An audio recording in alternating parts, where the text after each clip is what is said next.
దేవునికి మహిమ కలుగును గాక. దేవుడిచ్చిన మహాకృపను బట్టి దేవునికి కొట్లాది వందనాలు చెల్లిస్తూ ఆన్లైన్లో ఉన్న బిడ్డలు, ఆఫ్లైన్లో ఉన్న బిడ్డల కోసము ఈరోజు దేవుడు ఏం మాట్లాడుతున్నారంటే, సంఘాన్ని తీసుకువెళ్ళడానికి ప్రభు సిద్ధంగా ఉన్నాడు. ఎవరు సిద్ధంగా ఉన్నారు? ప్రభు, మనం సిద్ధంగా ఉన్నాం. ప్రభు సిద్ధపడి ఉన్నాడు. దేనికంటే సంఘం తీసుకెళ్దామని ఆయన సిద్ధపడి ఉన్నాడు. కాబట్టి మనం కూడా సిద్ధంగా ఉన్నామా లేదా అని కొన్ని విషయాలు నేర్చుకుందాము. దాని ముందుగా దేవుని ఆరాధిద్దాము. దేవుని మహిమ కలుగును గాక.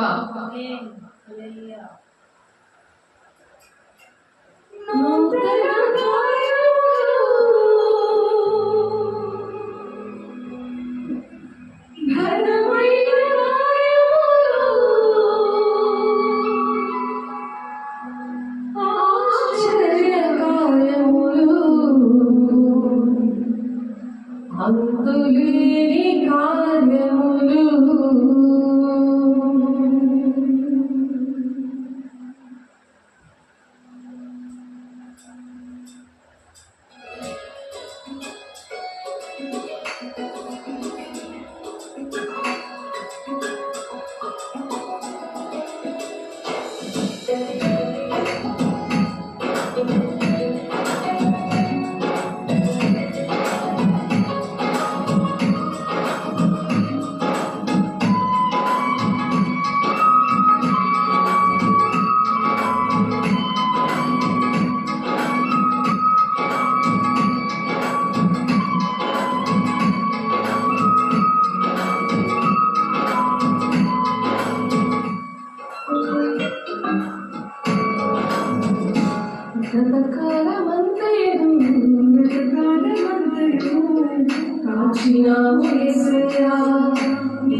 చూపి నడిపించినావయ్యా.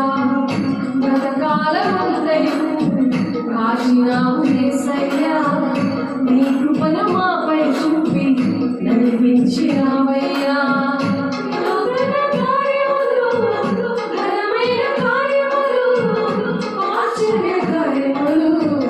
అందులేని కార్యములు, నూతన కార్యములు, ఘనమైన కార్యములు, ఆశ్చర్య కార్యములు, అందులేని కార్యములు నీవు మాత్రమే చేయగలవయ్యా. నీవు మాత్రమే చేయగలవు, నీవు మాత్రమే చేయగలవయ్యా, నీవు మాత్రమే చేయగలవు. కాచినావు యేసయ్యా, నీ కృపను మాపై చూపి నడిపించినావయ్యా.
శాపము నుండి అద్భుతముగా విడిపించి ఆశ్చర్యము కలిగించి అభిషేకించావు.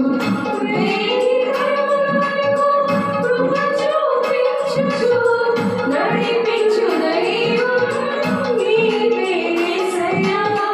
వేయి కరముల వరకు కృప చూపించుచు నడిపించు దైవం నీవే యేసయ్యా. నీవు మాత్రమే చేయగలవయ్యా, నీవు మాత్రమే చేయగలవు, నీవు మాత్రమే చేయగలవయ్యా, నీవు మాత్రమే చేయగలవు. పగకాలమందైనను కాచినావు యేసయ్యా, నీ కృపను నాపై నీవే నడిపించినావయ్యా.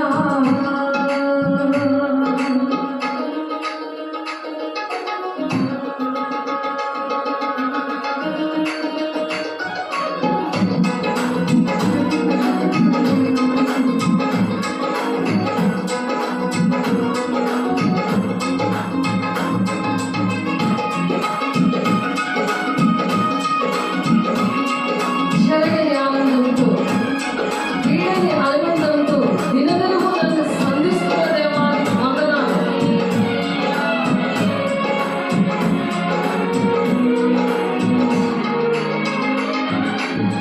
చిరగని ఆనందముతో వీడని అనుబంధముతో దినదినము సంధించుచున్నావు.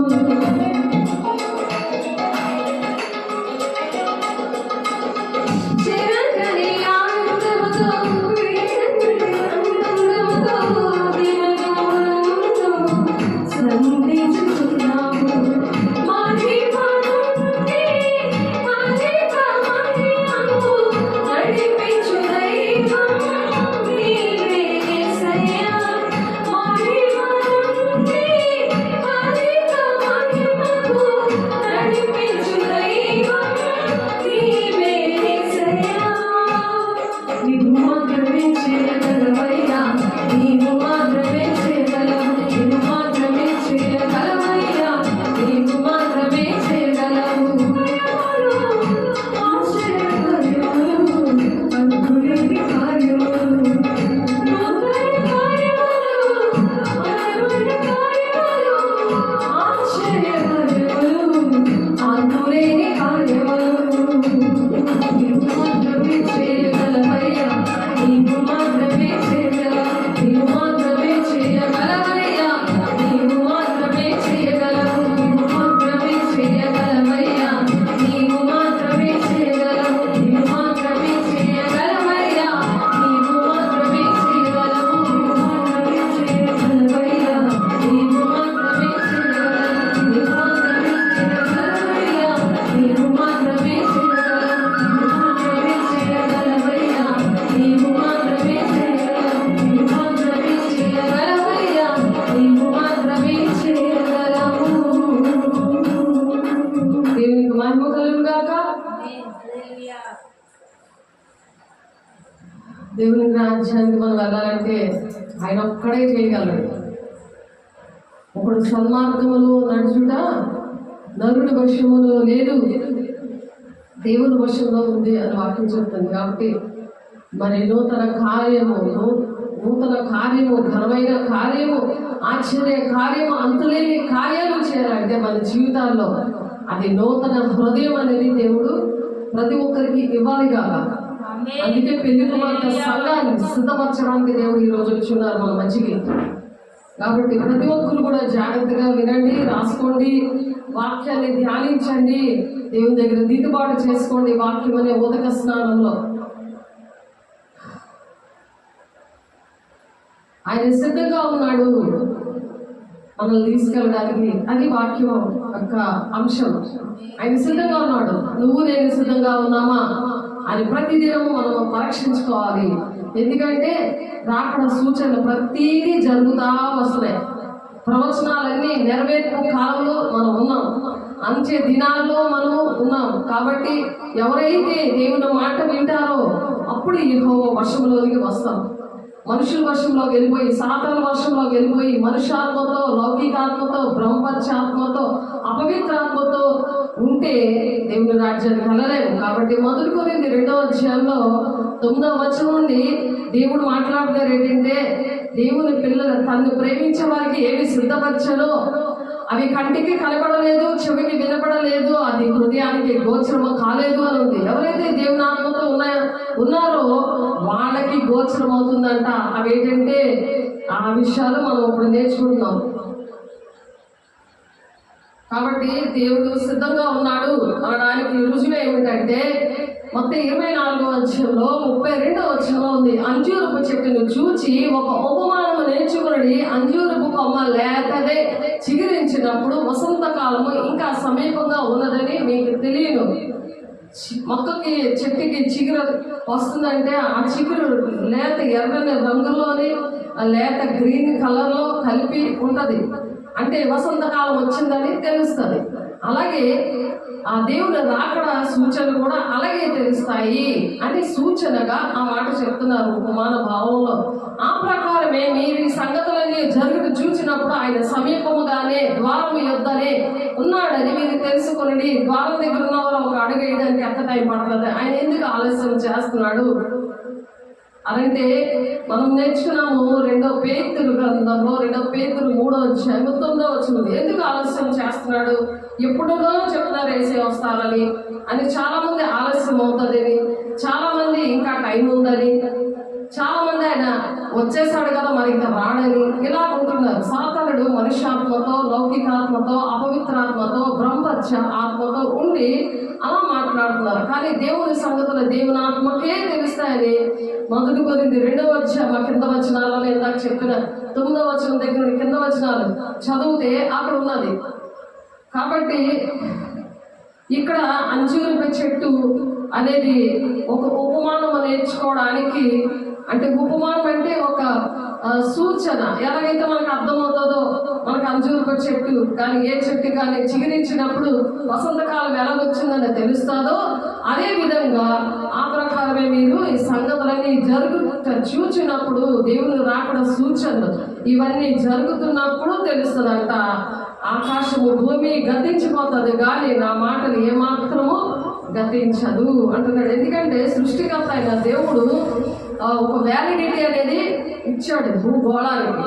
ఆస్ట్రాయిడ్స్ అన్నీ కూడా మరి భూగ్రహాల్లో ఆ ముక్కలు అయిపోయి అవి అన్నీ కూడా ఒకదానికొకటి తగులుకుంటే అది భూమి బద్దలైపోతుంది అని చాలా మనకి వైరల్గా అవుతుంది.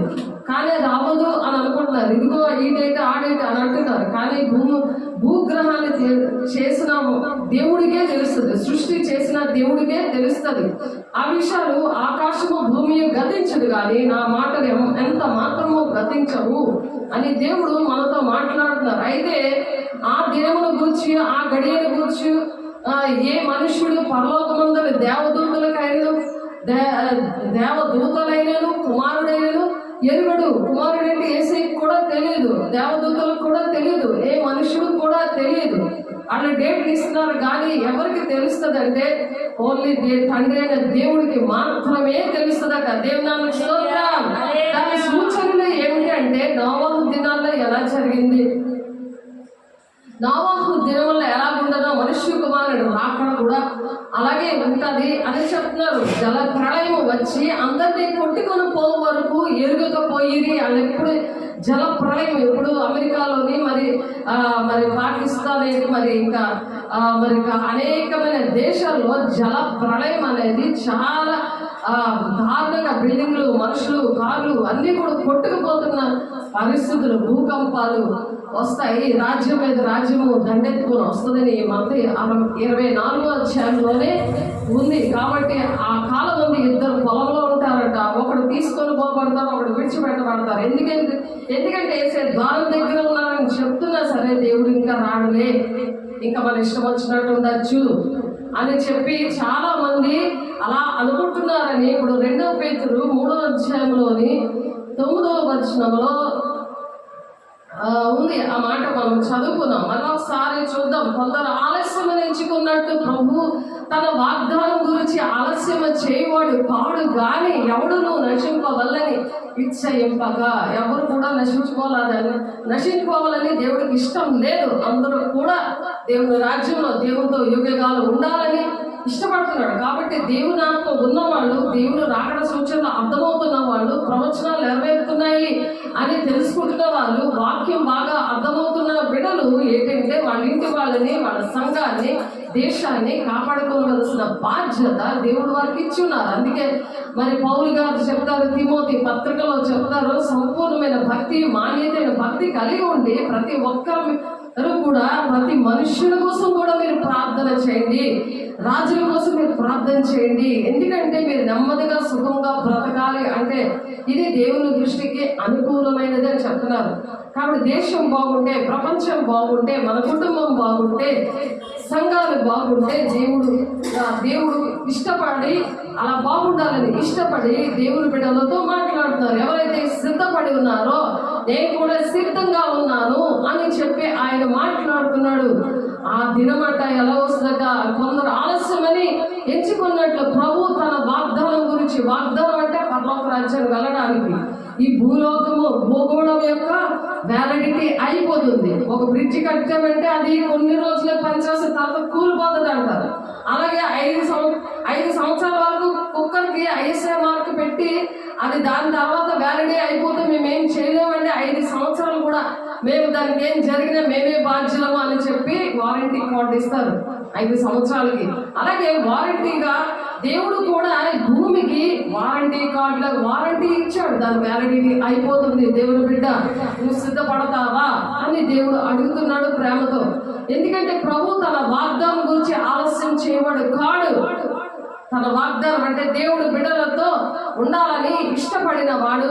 ఆ వాగ్దానములో అందరూ కూడా అడుగు పెట్టాలి. ఆ వాగ్దాన భూమి అయిన పరలోక రాజ్యానికి, ఆ పరిశుద్ధ పట్టణానికి మనం పరిశుద్ధంగా ఉంటేనే వెళతాము, లేకపోతే వెళ్ళము అనే విషయాలు తెలుసుకోవాలి. దేవుని బిడ్డ లోక స్నేహము దేవునితో వైరమని ఎరుగరా, వ్యభిచారులారా అని చెప్తున్నారు. ఇవన్నీ తెలుసుకుంటున్నారే కానీ సిద్ధపడట్లేదు.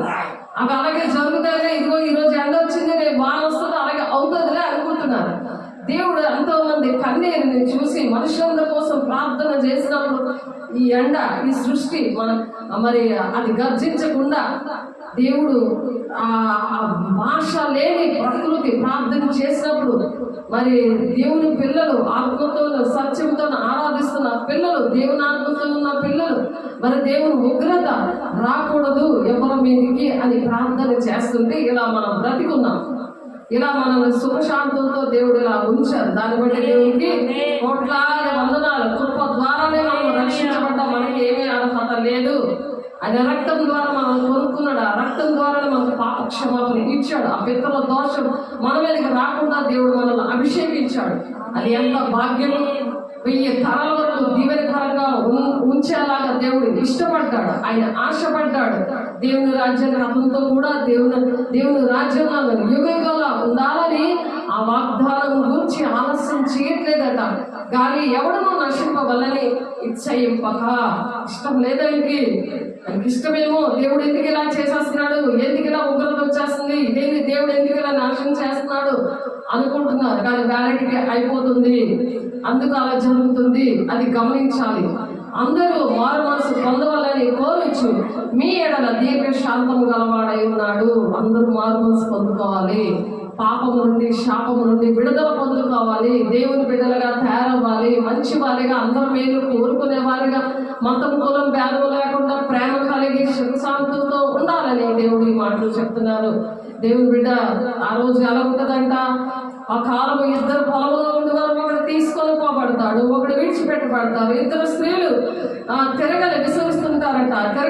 తిరగలి విసురుతుంటే ఒకరు ఉంటారు, ఒకరు వెళ్ళిపోతారు. ఎందుకంటే ఎవరైతే సిద్ధంగా ఉన్నారో, దేవుడు సిద్ధంగా ఉన్నాను అని చెప్తున్నాడు. ఆయన ద్వారం దగ్గరే ఉన్నాను అని మత్తయి 24:32 వచనంలో చెప్తున్నారు. ఆయన 33 వచనంలో చెప్తున్నారు ఆయన. కానీ నువ్వు సిద్ధంగా ఉన్నావా, నేను సిద్ధంగా ఉన్నానా అని ప్రతిరోజు కూడా మనం ఆయన ప్రేమలో ఉన్నప్పుడు ఆయన సంధిస్తుంటాడు, ఆయన మాట్లాడుతుంటాడు. ఆయన ప్రతి ఒక్కరికి చెప్పండి అని మనల్ని పురుగొలుపుతూ ఉంటాడు. అదే అభిషేకం.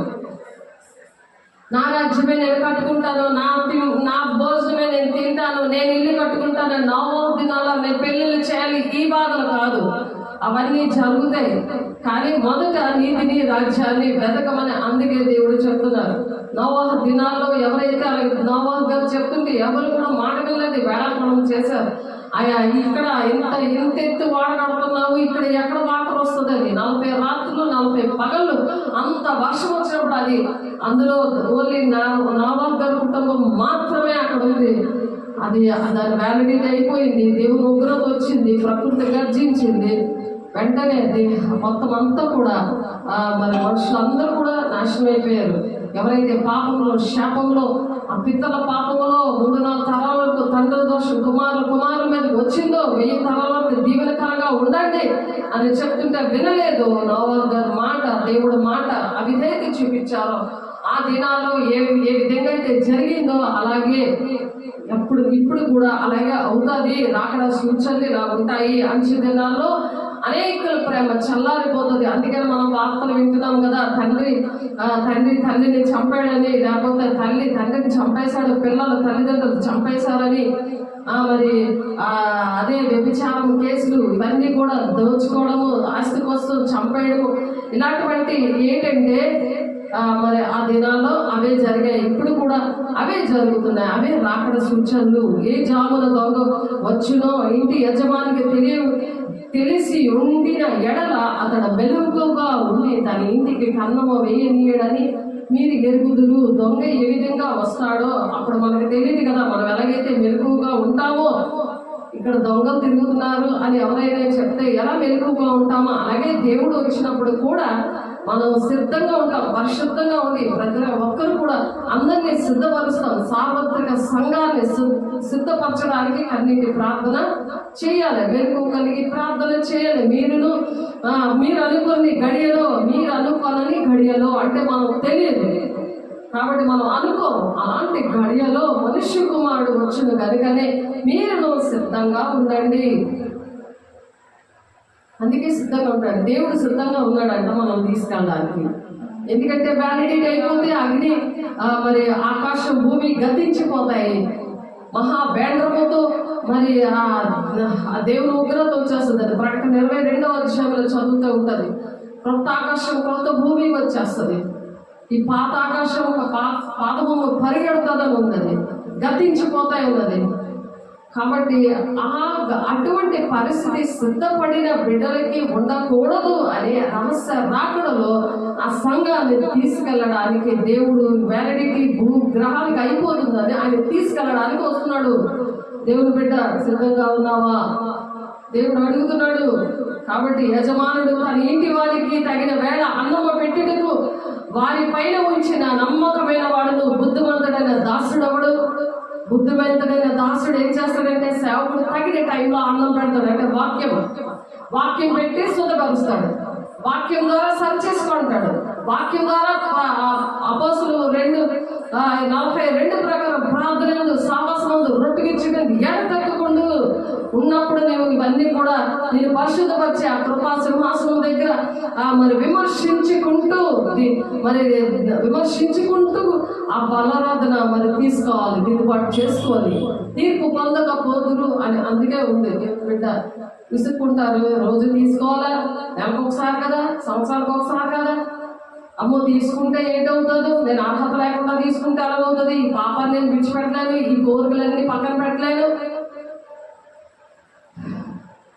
దేవుల్లో ఉంటూ దేవుడితో మాట్లాడే అనుభవం ఉంటూ కూడా వైజాగ్ నుండి ఒక బిడ్డ ఫోన్ చేశాడు. భార్య సహకరించట్లేదంట.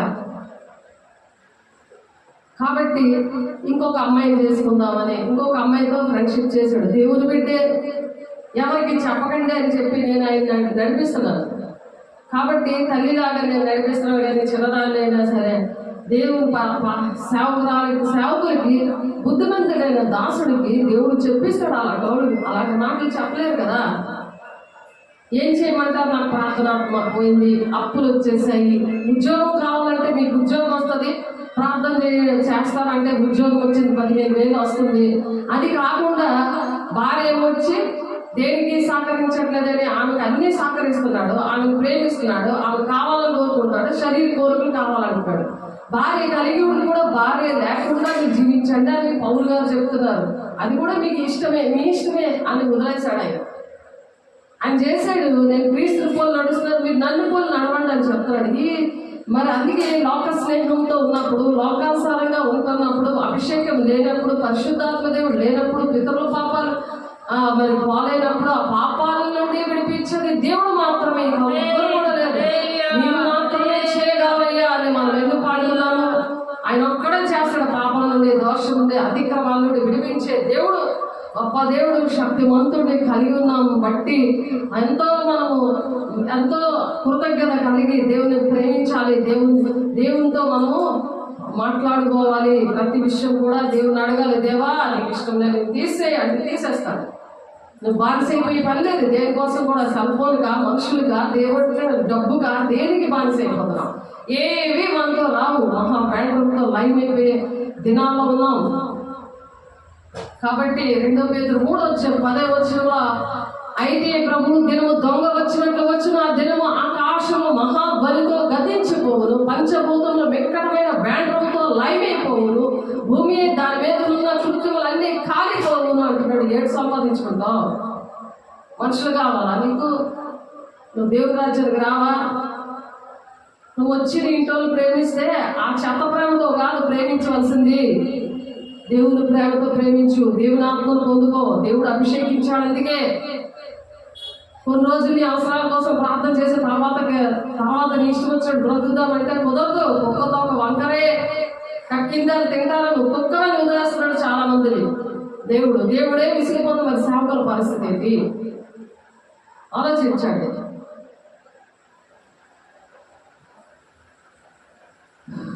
యజమానుడు వచ్చినప్పుడు ఏ దాసుడు ఈలాగు చేయించుంటే అతను కనుగొనను ఆ దాసుడు ధన్యుడు.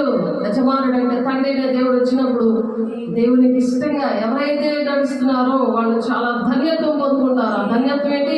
యుగాలు దేవునితో గడుపుతారట. ఎందుకు అంటే దేవునితో ఎందుకు ఉండాలి? ఇప్పుడు 2 పేతురు 3:11 ఇవన్నీ ఇట్లు లైమైపోవునని కనుక ఆకాశము రగులుకొని లైమైపోవునట్టు పంచభూతంలో మహా వేదముతో కరిగిపోతాయట. కరిగిపోతాయి. నువ్వు ఎక్కడ ఉంటావు? అక్కడ ఉంటావా? నువ్వు ఉండకూడదని నువ్వు సిద్ధపడు అని చెప్తున్నాడు దేవుడు. నువ్వు సిద్ధపడతావా?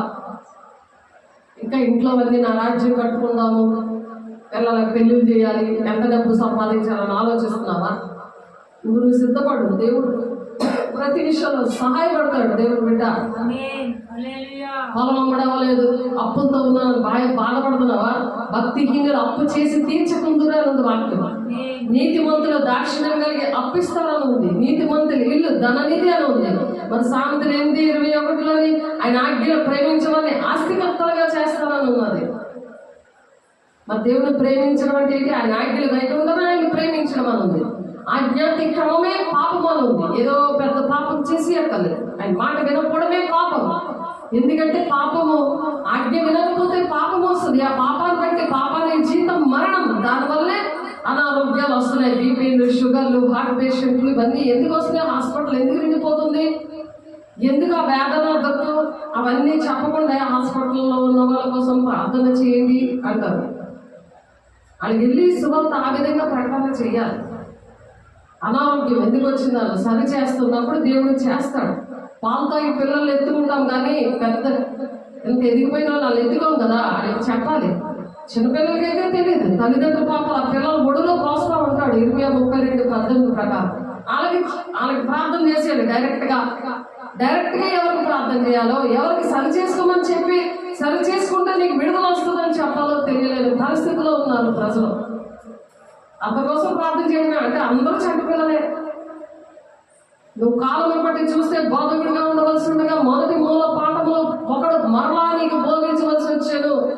మీరు పాలు తాగవలసిన వారే కానీ బలమైన ఆహారం మీకు తగదు అంటున్నాడు. అలా పసిపిల్లలా ఉండే అస్తమైన ప్రార్థన చేయించుకుంటున్నావా? నా కోసం ప్రార్థన చేయండి అని ప్రేయర్ రిక్వెస్ట్లో పెడుతున్నారు. సరి చేసుకోవడం తెలియదా? తప్పు చేసామని తెలియదా? దేవుని ప్రేమను పొందుకోలేదా? ఏ రోజు దేవుని ప్రేమను రుచి చూడలేదా? దేవుడు నీకు ఏ అద్భుత కార్యాలు చేయలేదా? మహత్కార్యాలు చేయలేదా?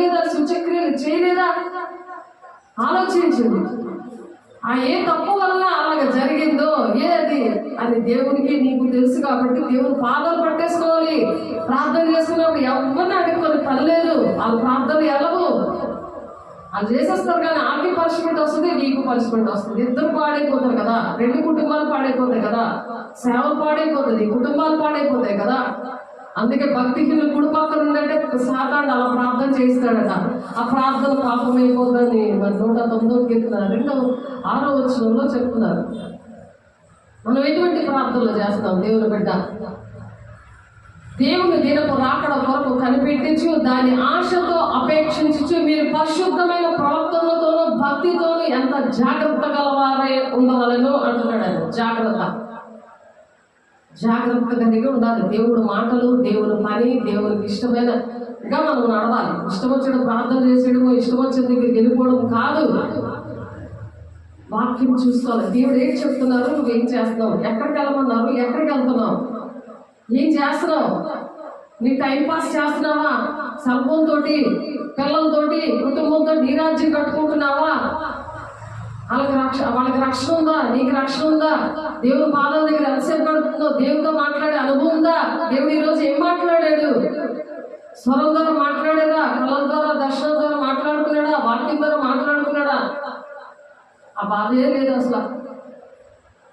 ఎన్ని డబ్బులు వచ్చాయి ఈరోజు అని లెక్కెట్టుకోవడంతోనే సరిపోతుంది.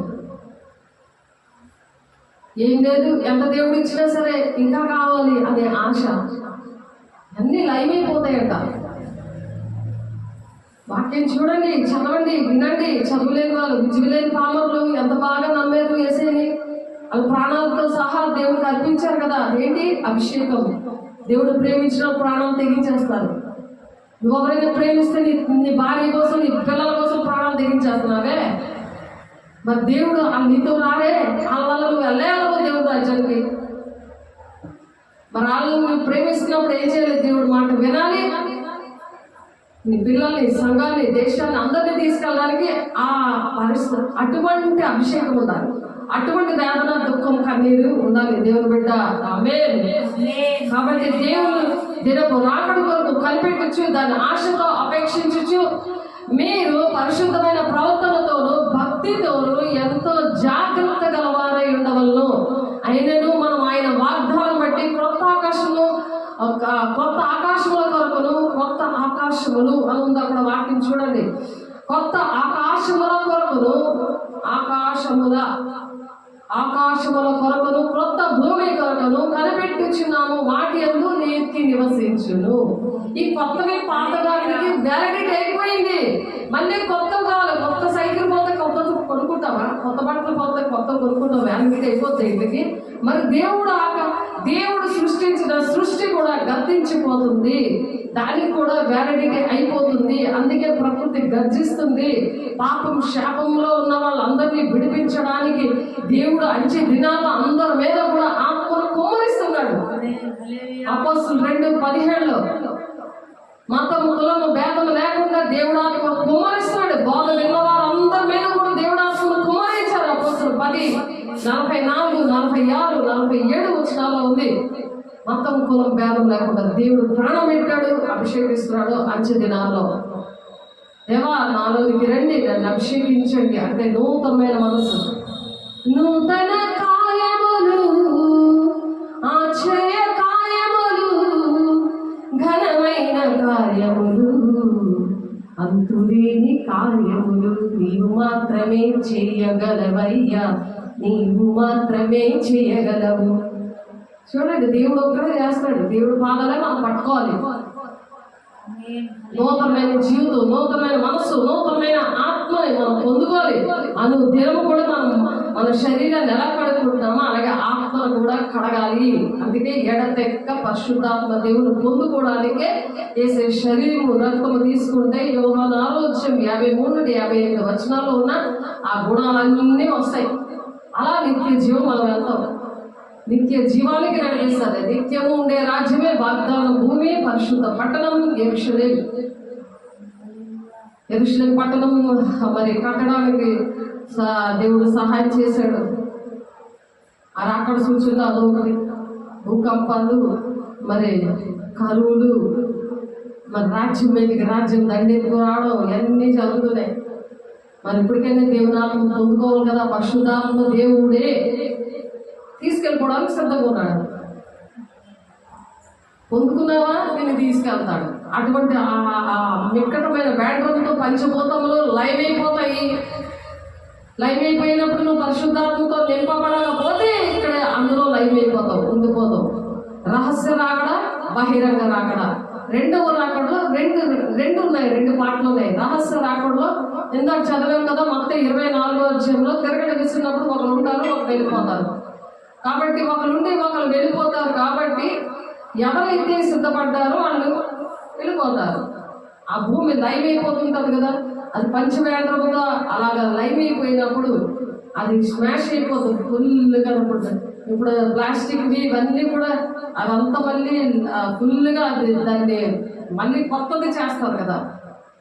అది లైవ్ అయిపోయాక దాన్ని మిషన్లో వేసేసి అది మళ్ళీ కొత్త వస్తువు తయారు చేయడానికి ఎలాగైపోతుందో, స్క్రాప్ లాగా ఎలాగైపోతుందో అలాగే అయిపోతుంది. అప్పుడు కొత్త ఆకాశం, కొత్త భూమి వచ్చేస్తుంది. అందులో మరి నూతనమైన సృష్టి, నూతనమైన ఆకాశం, నూతనమైన భూమి దేవునితో మళ్ళా స్టార్ట్ అవుతుంది. అందులో ఎలా ఉంటుందో యెషయా 65వ అధ్యాయంలో ఉంది. కాబట్టి వీటిని గురించి తన పత్రికలన్నింటిలో కూడా బోధిస్తున్నాడు పౌలు గారు ఇవన్నీ కూడా బోధిస్తున్నాడు. ఆయన ఒకప్పుడు హింసకుడు, హానికరుడు, దూషకుడు, ఆయన భయంకరమైన వ్యక్తి సౌలు. కానీ ఆయన దేవుడు దర్శించాడు. మరి నేను నన్ను దర్శిస్తే ఎలా ఉంటామో సువర్ణంగా మార్చబడతాం, ఘనమైన పాత్రగా, చేతిలో బలమైన ఆయుధంగా వాడబడతాం. వీటిని గురించి తన పత్రికల్లో బోధించుచున్నాడు. అయితే వాటిలో కొన్ని సంగతులు గ్రహించడం కష్టమైనవి, కొన్ని సంగతులు గ్రహించాలంటే కష్టంగా ఉన్నాయంట. ఎవరికి అనంటే వీటిని కొన్ని సంగతులు గ్రహించడం కష్టమైన వీటిని విద్యావిహీనులు, విద్య లేని వారు. చదువు వస్తుంది కానీ వాక్యానికి లోబడదు, వీళ్ళు విద్యావిహీనులు.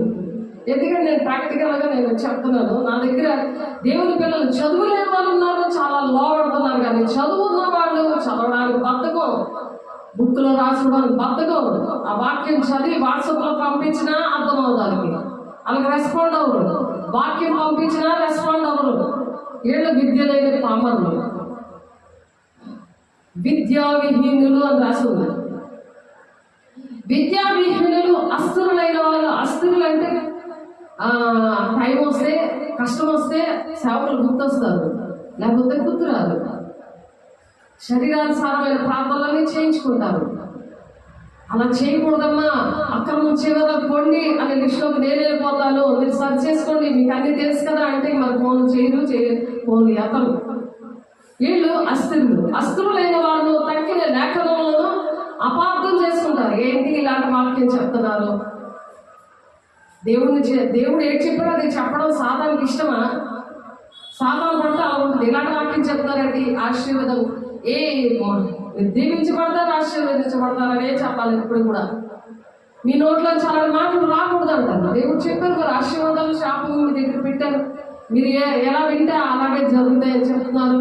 ద్వితీయ దేశకాండంలో ఆ వాక్యం దేవుని మాటలు వింటే 14 వచనాలకు ఆశీర్వాదాలు, 65 వచనాలు శాపాలు ఉన్నాయి. దాన్ని వింటారు. ప్రతి కుటుంబాల్లో, ప్రతి మతం, కులం భేదం లేకుండా అందరికీ వర్తిస్తున్నాయి. మంచి చెట్లు ఉన్నాయి. మరి మీ పిల్లలకు అలాగే నేర్పిస్తారు. ఒరే కావాలి ఉందిరా, పడిపోయినా పర్వాలేదా మీ పిల్లలకు అలాగే చెప్తారా? 2 తగిలిస్తారు. మరి మీ పిల్లలైతే ఒకటి, దేవుడి పిల్లలైతే ఒకటా? అది దేవుడి రాజ్యం కావాలి. ఇప్పుడు ఇక్కడ ఉండిపోయేది కాదు కదా. ఇక్కడ ఎన్ని దెబ్బలు తిన్నా సరే దేవుడి మాట వినకపోతే దెబ్బలు తగ్గుతాయి కూడా ఉంది వాక్యం. ఆ దెబ్బలే ఆర్థికంగా, శారీరకంగా, ఆత్మీయంగా తగ్గుతాయి. దేవుని బిడ్డ అది గుర్తు పెట్టుకో. అనేక దెబ్బలు తగులుతాయట దేవుని మాటలు కానీ వినకపోతే. అలాగా మనం ఉండకూడదు కదా. అలా ఉంటే మరి దేవుడు ఇష్టపడ్డ కదా. కాబట్టి కొన్ని సంగతులు గ్రహించడం కష్టమైన వీటిని విద్యావిహీనులను, అస్థిరులైన వారు తక్కిన లేఖనములను అపార్థము చేసినట్టు తమ స్వకీయ నాశనములకు అపార్థము చేయుదురు. అంటే వక్రంగా తిప్పేస్తారనమాట ఆ వాక్యాన్ని.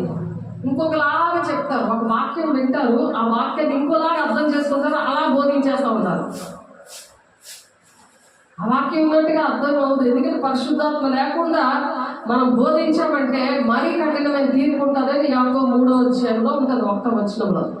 కాబట్టి ప్రియులారా, మీరు ఈ సంగతులు ముందుగా తెలుసుకొని ఉన్నారు కనుక మీరు నీతి విరోధుల తప్పు బోధన వల్ల తొలగింపబడి, అలాంటి తప్పు బోధనలో నుంచి మీరు తొలగించబడండి అంటున్నాడు.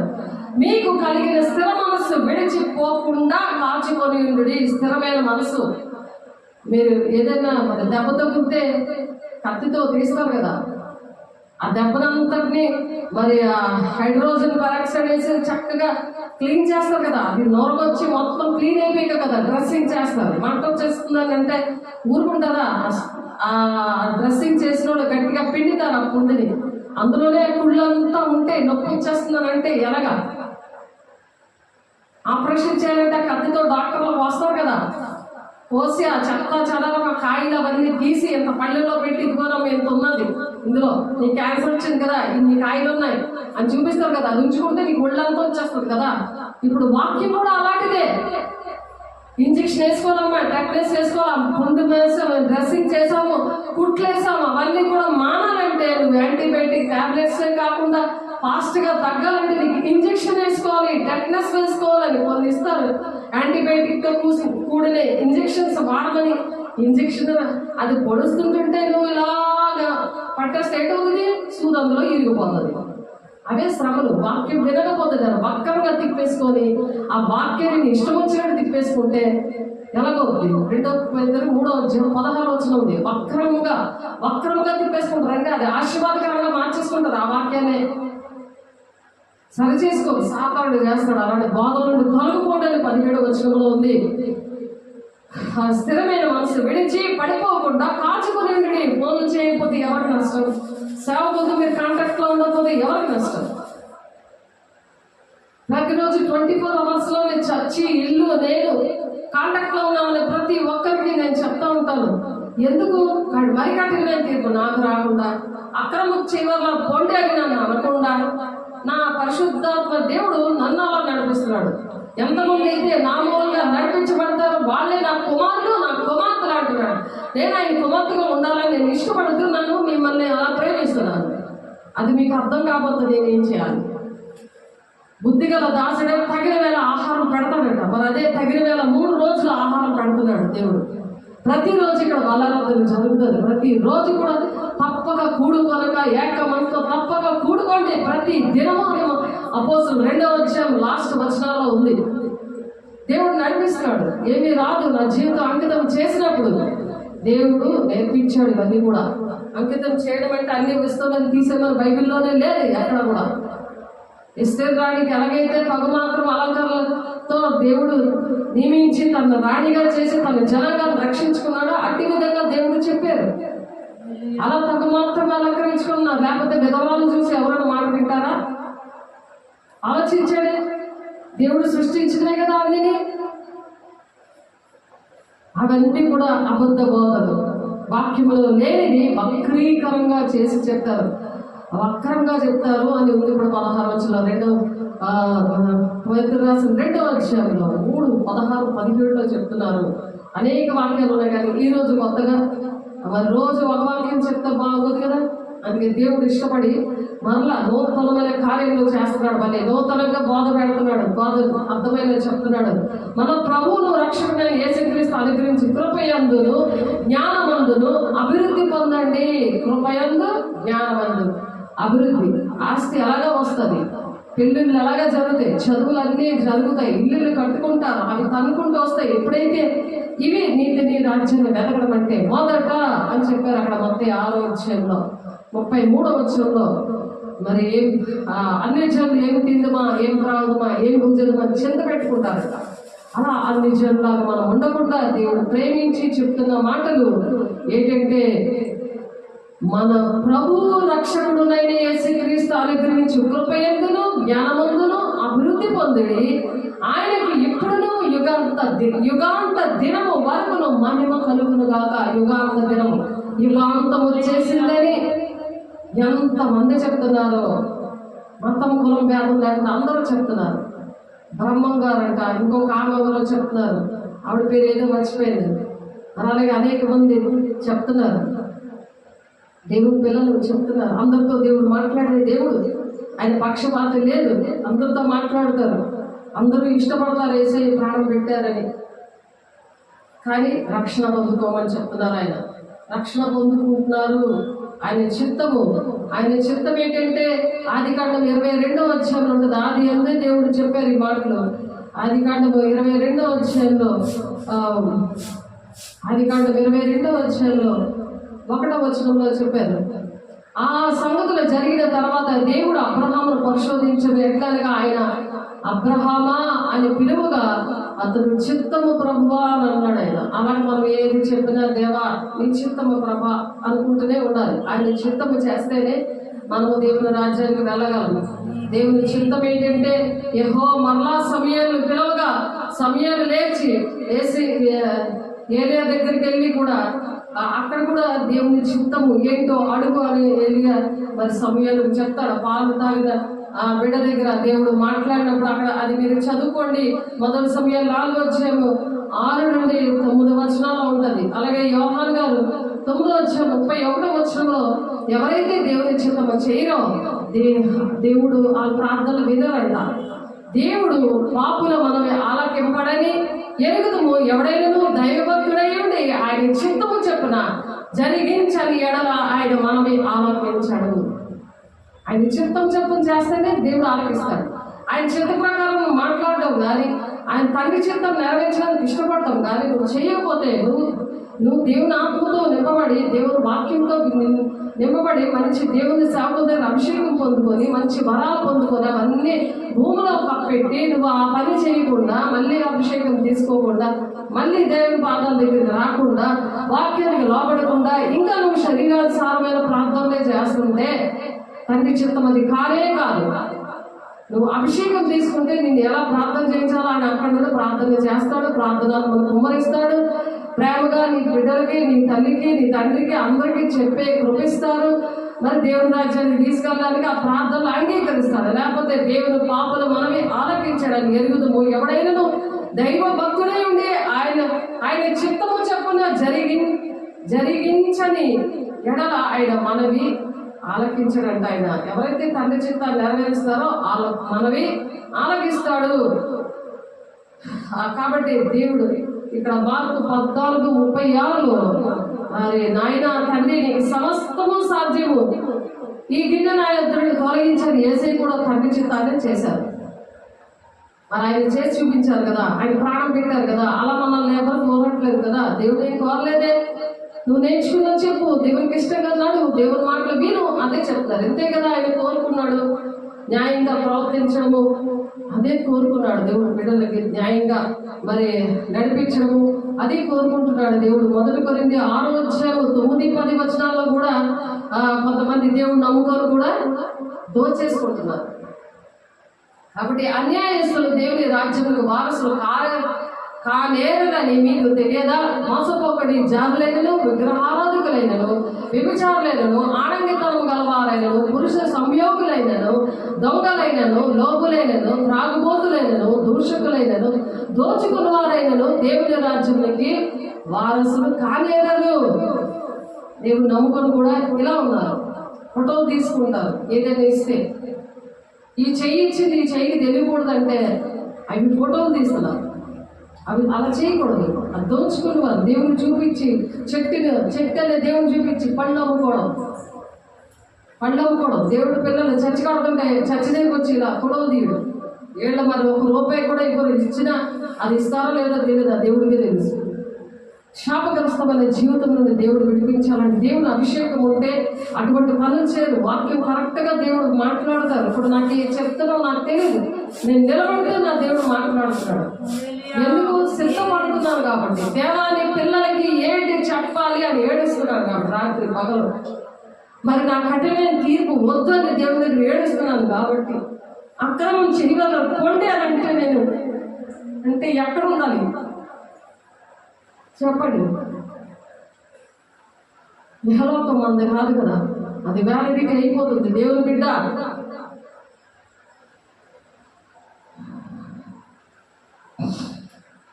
కాబట్టి మీలో కొందరు అట్టివారై ఉండేది కానీ కొంతమంది ఉన్నారు, కానీ వాళ్ళు ఏం చేశారంటే కడగబడ్డారని.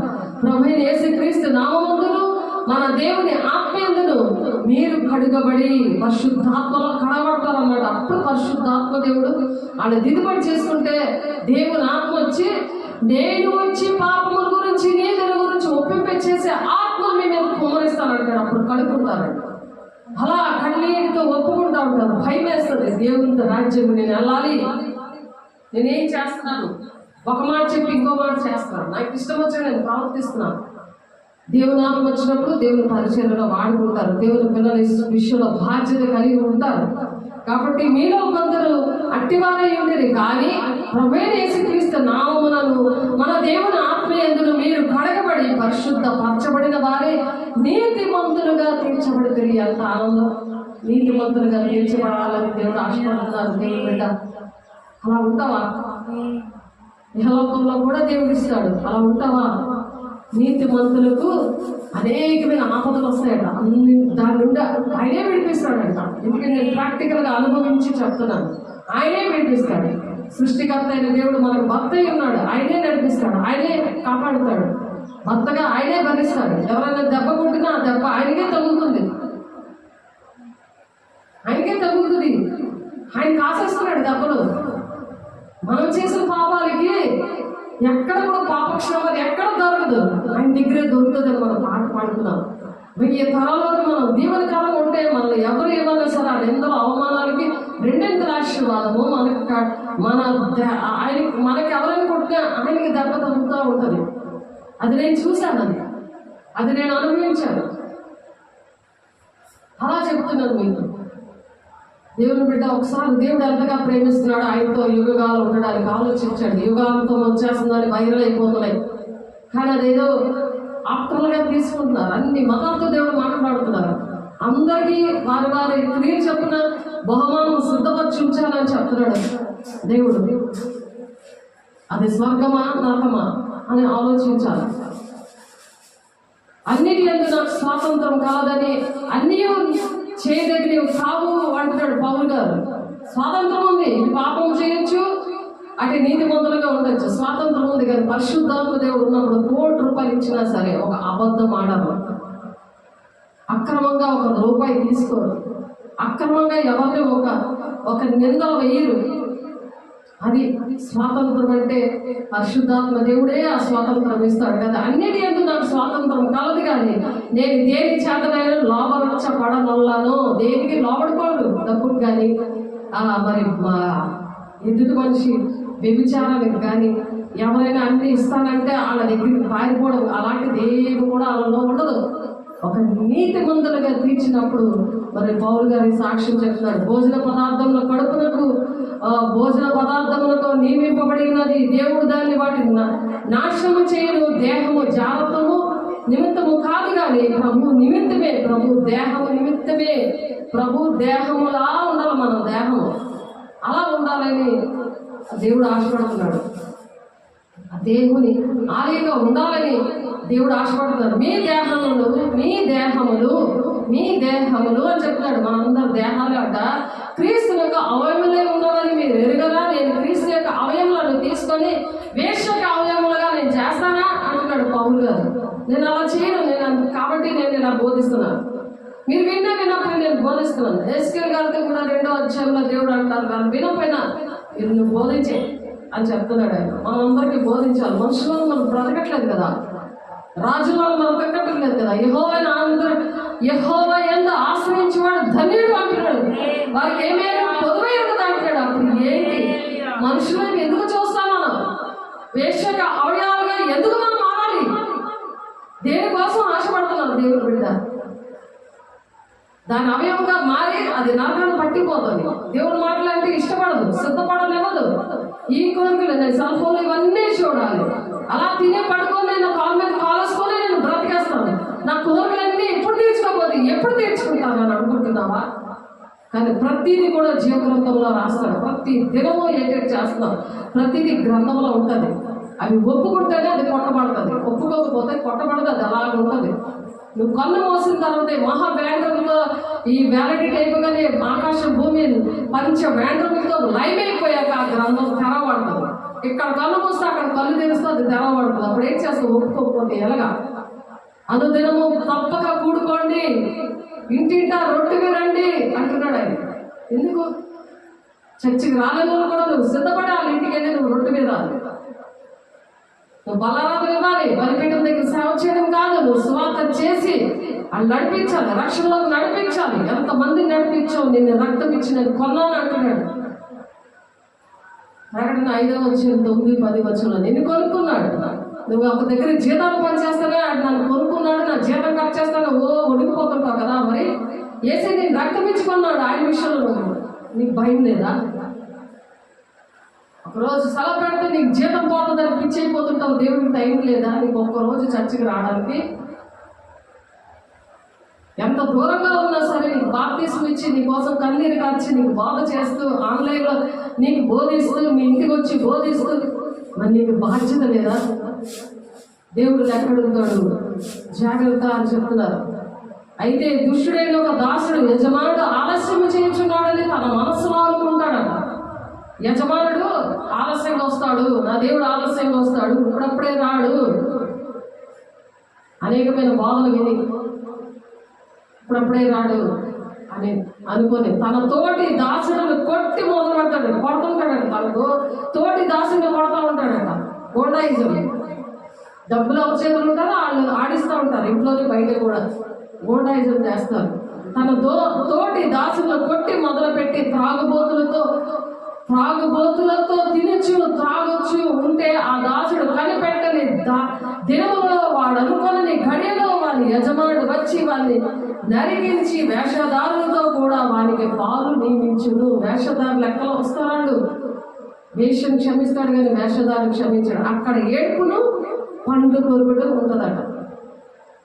బ్లడ్ టెస్ట్ చూసుకోండి అని అనుకుని ఛాలెంజ్ చేస్తున్నారు. మళ్ళీ తాగుపోతుంది.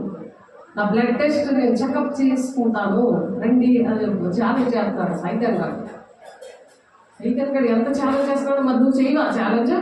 దేవుని బిడ్డగా నిలబడలేవా? సైతం అంత గట్టిగా నిలబడితే ఆడికి అంత ధైర్యం వస్తుందంటే నేను అన్నితో మాట్లాడడానికి పౌరుషం రావాలి కదా.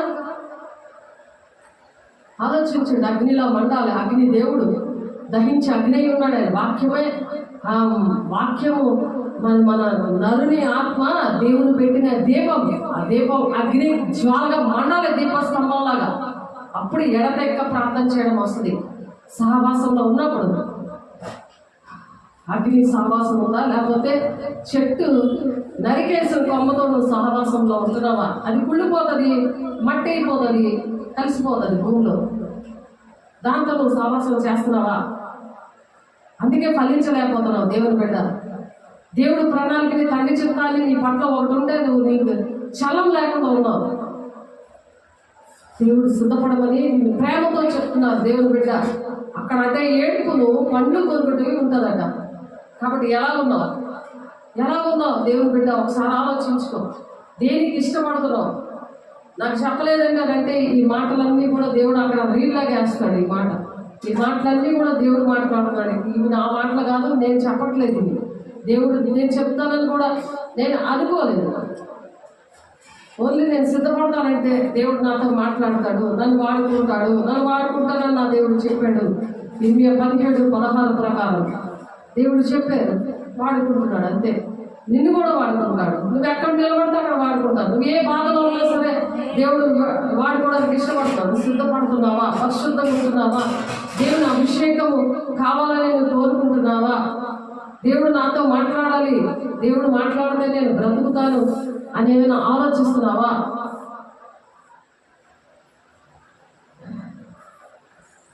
నన్ను గూర్చి విచారణ చేసిన నా ప్రజల నిమిత్తము షారోను గొర్రెల మేత భూమి అగును అని చెప్తున్నారు.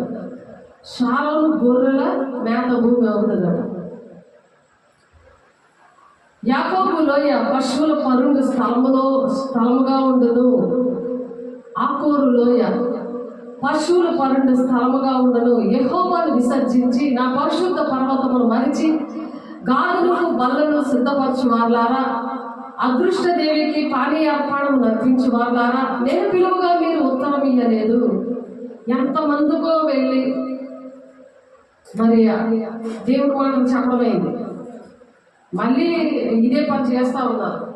ఏమంటారంటే మీ ప్రార్థన బలంగా ఉందా, మేము చేస్తుంటే బలంగా ఉందా అని ఛాలెంజ్గా ఉన్నారు. నిర్లక్ష్యంగా ఎన్ని పనిష్మెంట్లు వచ్చినా క్యాన్సర్ విషయంలో, క్యాన్సర్ గడ్డల విషయంలో మరి దేవుడు పిల్లలు చనిపోయారు ఇంట్లోనే. మన అది అలాగా దేవుడు అలాగ చేసినా సరే ఇంకా తిరుగుబాటు చేసే పరిస్థితులు.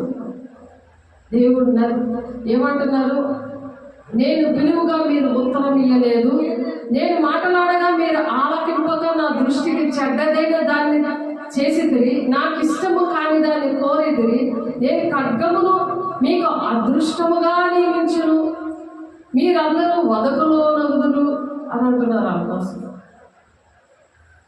కావున ప్రభువుకు యెహోవా ఎలాగ సెలవిచ్చాడు, ఆలకించని నా సేవకులు భోజనము చేయుదురు కానీ మీరు ఆకలి కొనెదరు. దేవుడి పిల్లలు పని చేయడం మానేయకూడదు, వినట్లేదు కదా అని మానేయకూడదు. వాళ్ళ సేవకులంటే భోజనం చేస్తారు కానీ వీళ్ళు మాత్రం ఆకలి కొడతారట. వారి వారి క్రియలు చెప్పిన వారి జీవితం అలా సిద్ధపరుస్తాడు. భూలోకంలో చనిపోయిన తర్వాత స్వర్గం నరకం ఉంటుంది. భూలోకంలో ఈ పనిష్మెంట్, పరలోకంలో యుగాలు కూడా నరకము లేకపోతే స్వర్గము. ఏది కావాలో కోరుకోండి. సేవకుల మాట వినకపోతే ఎలా ఉంటుందో యెషయా 65:10 నుండి చదువుతున్నాను, చూడండి. 13 కావున ప్రభువు యెహోవా ఎలాగ సెలవిచ్చుచున్నాడో ఆలకించండి, నా సేవకులు భోజనము చేయుదురు కానీ మీరు ఆకలి పొందరు, నా సేవకులు పానము చేసేదురు కానీ మీరు దప్పికొనదరు, నా సేవకులు సంతోషించదురు కానీ మీరు సిగ్గుపడదరు, నా సేవకులు హృదయానందము చేత కేకలు వేసెదరు కానీ మీరు చింతాక్రాంతులే ఏడ్చెదరు, మన దుఃఖము చేత ప్రలాపిస్తారు. ఎందుకు? ఇద్దరు, ఒక పాప, చిన్న పాప చనిపోయింది, తను పెద్ద పాప కూడా చనిపోయింది. ఇద్దరు పిల్లలు, పెద్ద పిల్లలు చిన్న పిల్లలు ఉన్నారు, 4-5 పిల్లలు. బాధ మనకేస్తుంది కానీ నాకు రావట్లేదు. ఏది గొప్పదో చూద్దాం, ఎలాగ దేవుడు పనిచేస్తాడో చూద్దాం. సైతానుగాడు ఎలా బలంగా పనిచేస్తున్నాడో చూస్తారు. మన అటువంటి వారి కోసం మనం కన్నీరు కార్చాలి కదా. నేను ఏర్పరచుకున్న వారికి మీ పేరు శాపవచనముగా చేసి పోయేదరు. ప్రభువుకు యెహోవా నిన్ను హతము చేయును, ఆయన తన సేవకులకు వేరొక పేరు పెట్టాను. ఆయన వేరొక దేవుడు పేరు పెడతాడు సేవకులకి. నా పిల్లలు అని చెప్పి, నా బిడ్డ అని. సాతాను పట్టినామే చెప్పింది, పట్టలేని వాళ్ళు చెప్పారు. ఇక్కడ జరుగుట్లేనిటి, ఇంకా పనిలో ఒకటి, మరి ధర్మపూర్లు లేని నా బిడ్డ అని చెప్పి. మనం దేవుని బిడ్డగా మనం ఎలా ఉన్నామో సాతానికి తెలుస్తుంది, దేవుడికి తెలుస్తుంది, ఇద్దరికే తెలుస్తుంది. మరి మనుషులకైతే కరెక్ట్గా అర్థమవుతారు. దేవుని ఆత్మ ఉన్న వాళ్ళకి కూడా అన్నీ అర్థమవుతాయి. కాబట్టి దేవుడు అభిషేకం పొందుకోవాలి. దేశంలో తనకు ఆశీర్వాదములు కలగవాలని కోరువాడు నమ్మదగిన దేవుడు తనను ఆశీర్వదింపవాలని కోరుకొను దేశంలో ప్రమాణము చేయవాడు నమ్మదగిన దేవుడు. దేవుని తోడిని ప్రమాణము చేయను. పూర్వము కలిగిన బాధలు నా దృష్టికి మరవబడును అని నా దృష్టికి మరుగవును. ఇదిగో నేను క్రొత్త ఆకాశము క్రొత్త భూమిని సృజించుచున్నాను, మునుపటివి మరవబడును, జ్ఞాపకములకు రావు అంటున్నాడు. ఇప్పుడున్నది ఇక్కడ సంపాదించుకున్న ఇవన్నీ కూడా జ్ఞాపకంలోనికి రావు.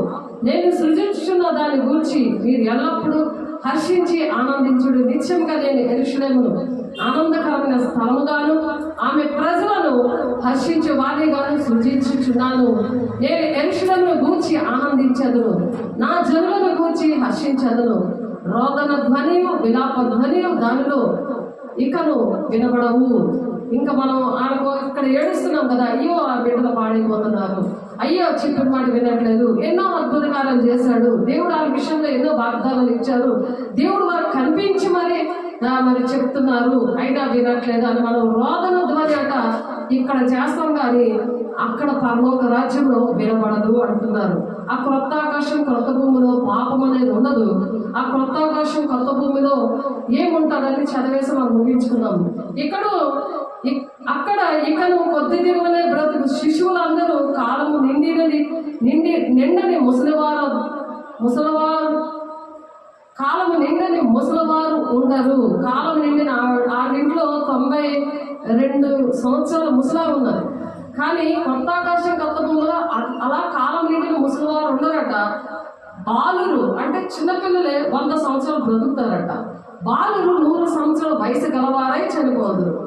ఇది కొత్త ఆకాశం కొత్త భూమిలో. పాపాత్ముడై శాపగ్రస్తుడు వాడు సహితము 100 సంవత్సరములు బ్రతుకును.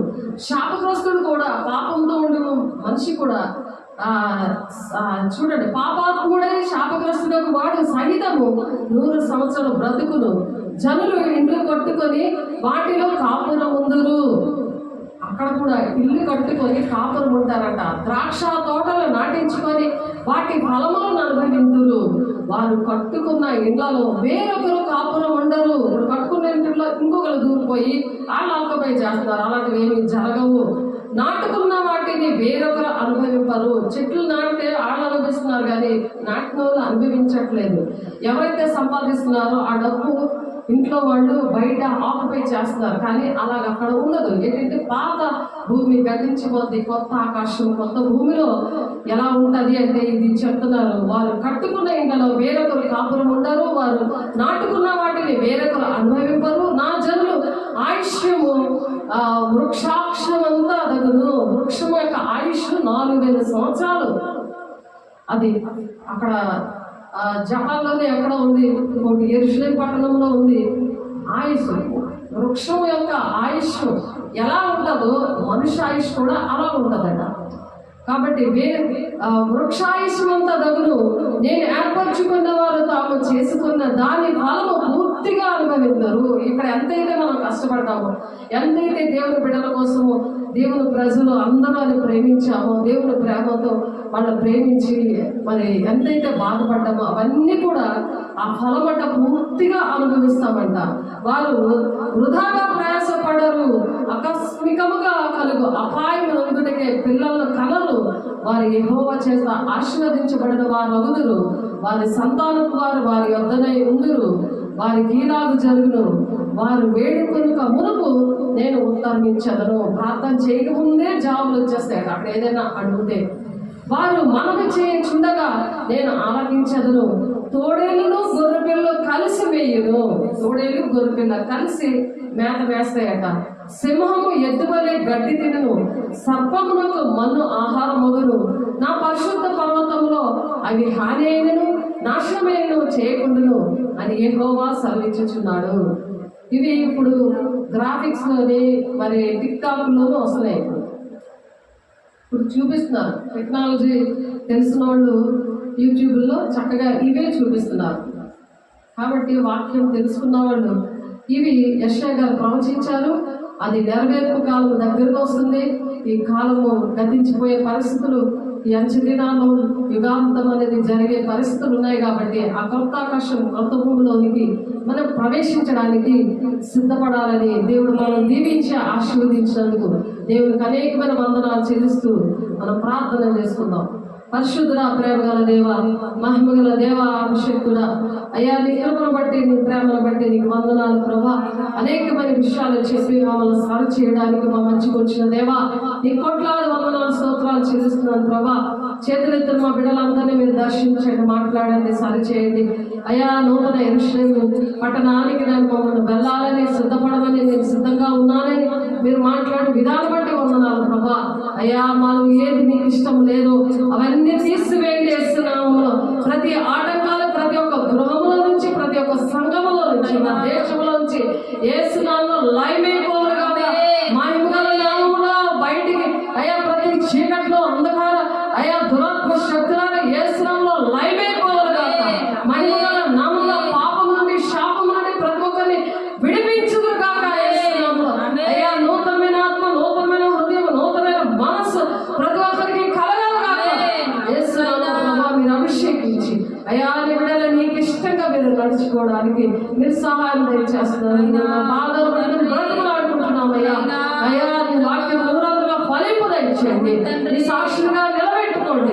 నీ మహిమకరంగా దీవెనకరంగా ఉండి మరి దేశాన్ని రక్షించడానికి, కుటుంబాన్ని రక్షించడానికి, సార్వత్రిక సంఘం విషయంలో అయ్యా నాయన స్థానిక సంఘం విషయంలో బాధ్యత కలిగి నీ బిడ్డల్ని ప్రార్థన పల్లి స్వార్థికలు ప్రభు ఎఫ్ఎస్సి 4:13 ప్రకారం లేవనెత్తి తండ్రి చిత్తాన్ని నెరవేర్చుకొని అయ్యా నీ నామ ఉండగా అయా దీవెనకరంగా ప్రతి ఒక్కరికి ఆశీర్వాదకరంగా ఉండడానికి మీరు దీవించి కొరత లేని ఆత్మతో నింపి పంపిస్తున్నారు.